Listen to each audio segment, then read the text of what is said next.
The Enigma of the Silent Auction, a Miss Marple mystery. Hi there. Welcome back to Haunting Vales.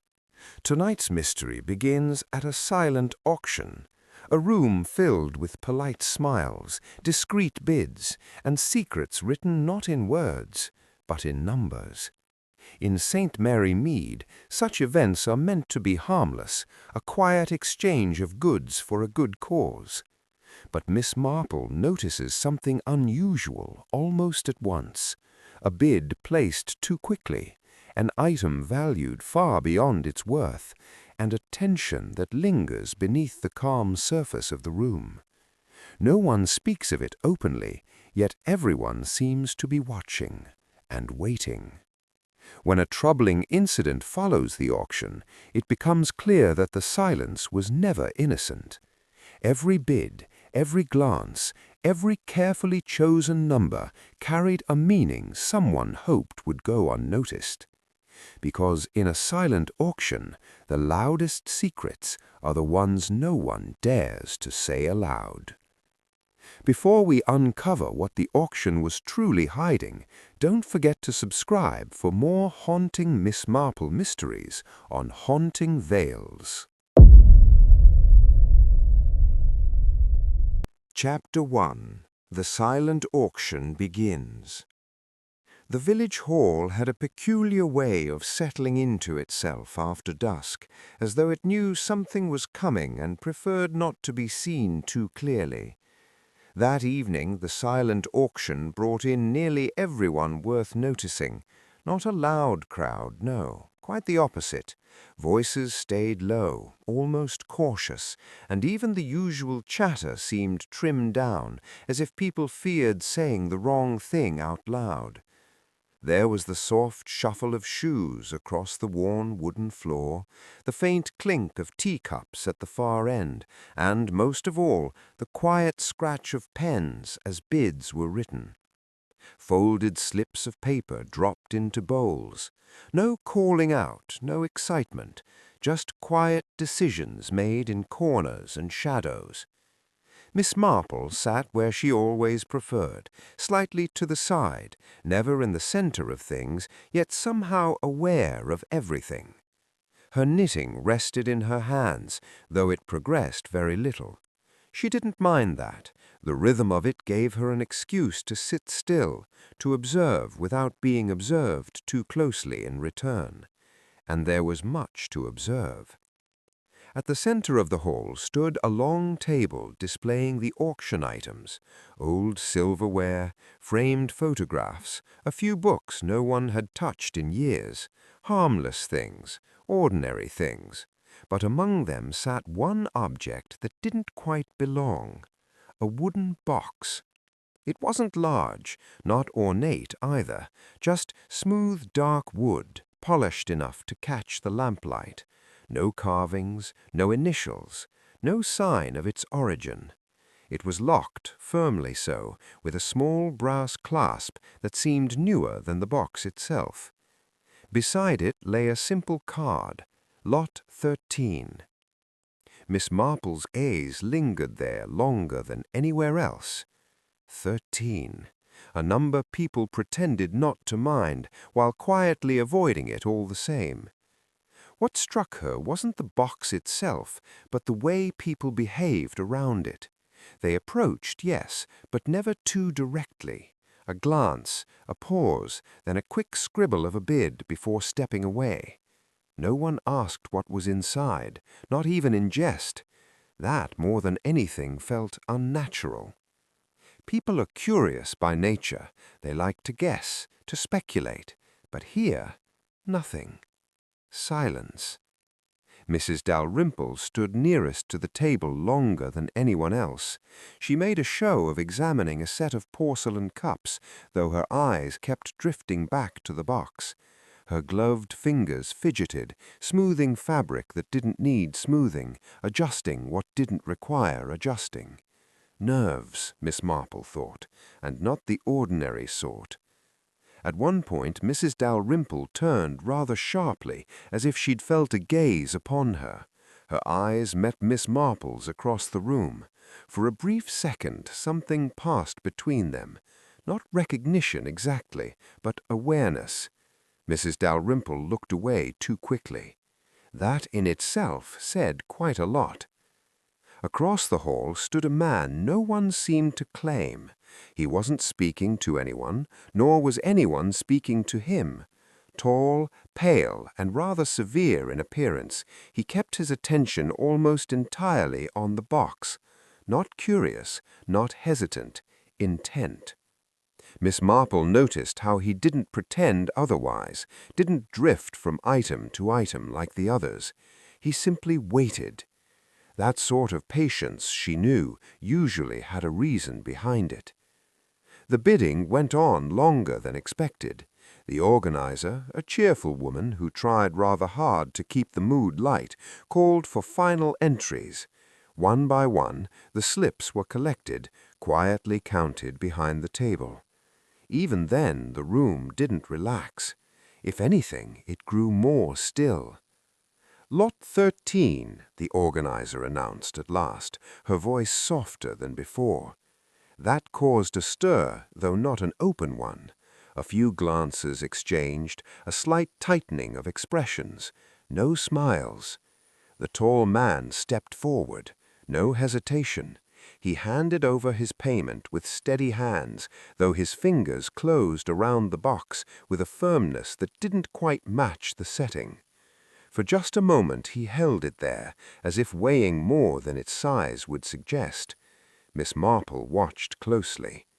There it was again, that feeling, not excitement, not satisfaction, something heavier.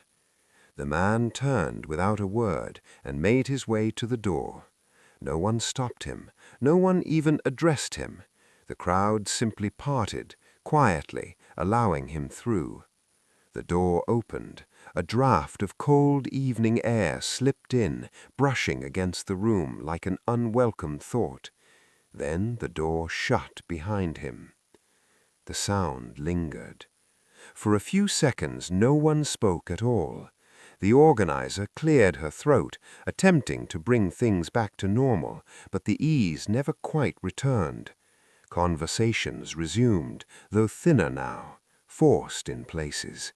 Miss Marple set her knitting down in her lap. She didn't like it. Not the box, not the silence, and certainly not the way everyone seemed determined to pretend none of it mattered. Because it did. Oh yes, it most certainly did. Chapter 2. Whispers Behind Closed Doors. The village never quite woke the same way after a night like that. Something had shifted, subtle but certain, like a picture frame knocked slightly askew. Most wouldn't notice at once, but Miss Marple did. By morning, the whispers had already begun. They traveled quickly, as such things do, from the baker's window to the post office queue, carried in lowered voices and unfinished sentences. No one said it plainly at first. They circled it, danced around it, until at last someone let it slip. Mr. Harrow was dead. The name meant little to most, a stranger still, despite having stood among them the night before. But the manner of it, that caught attention. Found in his study, they said, seated at his desk, as though he'd simply stopped mid-thought. No sign of struggle, no overturned furniture, nothing broken, just stillness. And the wooden box, gone. Miss Marple didn't hurry. She rarely did. Instead, she moved through her morning as usual, though her path happened to cross all the right places. A brief stop at the grocer's, a quiet exchange outside the church, a polite word here, a thoughtful pause there. People talked when they felt comfortable, and they felt comfortable around her, often without realizing why. "He looked unsettled," one woman murmured, leaning closer than necessary. Last night, I mean, after he got that box, kept glancing about as if someone might snatch it back. At the post office, another voice chimed in. I heard he wasn't alone when he got home. Not at first. Someone came by, late. Did they see who it was? A slight shake of the head. No, only that the light stayed on longer than it should have. Small things. But small things had a habit of fitting together rather nicely. By midday, Miss Marple found herself standing outside Mr. Harrow's house. It was a modest place, recently let, with curtains that didn't quite belong, and a garden that hadn't yet decided how to grow. The sort of place a man passed through, not one he settled in. Inside, the police were already at work. They carried themselves with a certain confidence, moving about the rooms as though the truth might present itself if they simply looked hard enough. Miss Marple, as always, preferred to look gently. She stepped into the study without fuss. The air held a faint scent. Polished wood, yes, but beneath it something sharper, bitter. Not strong enough to alarm the untrained nose, but there all the same. Poison, she thought, quiet, efficient, very much in keeping with the rest of it. Mr. Harrow sat exactly as described. No struggle, no sign of distress caught in his features, only a stillness that suggested he'd never quite realized what was happening. Her gaze moved slowly across the room. The desk was neat, too neat, perhaps, papers aligned carefully, ink bottle closed, nothing out of place, except for one drawer left just slightly open. That, of course, is where she looked. Inside lay a single folded paper. No name, no date, nothing to suggest where it had come from, only a short line written with a steady hand. You should not have opened it. Miss Marple read it once, then again. Not a threat, not exactly, more like a warning that had come too late, which meant one thing rather clearly. Mr. Harrow had opened the box, and whatever he'd found inside was important enough for someone to silence him before he could act on it. She closed the drawer gently. The room felt quieter now, heavier somehow, because the question wasn't simply who had done it, it was who knew what was in that box to begin with, and that narrowed things down rather considerably. Miss Marple's eyes drifted toward the window, where the faint outline of the village could be seen beyond the glass. Someone out there wasn't just afraid, they were desperate, and desperate people rarely stop at just one mistake. Chapter 3. The Secret No One Was Meant to Buy. By evening, the village had settled into that uneasy quiet again. Doors closed a bit earlier, curtains drawn a bit tighter, the sort of stillness that isn't peaceful, just watchful. The hall stood nearly empty now, chairs stacked, tables cleared, no trace left of the auction, as if the whole thing had been quietly erased, all except, of course, what people carried away in their heads. Miss Marple stood near the center table, her gloved fingers resting lightly on the polished wood where the box had once been. She didn't move for a moment, just thinking, fitting the pieces together one by one. A soft sound behind her. Footsteps. Hesitant. "I wondered if I'd find you here."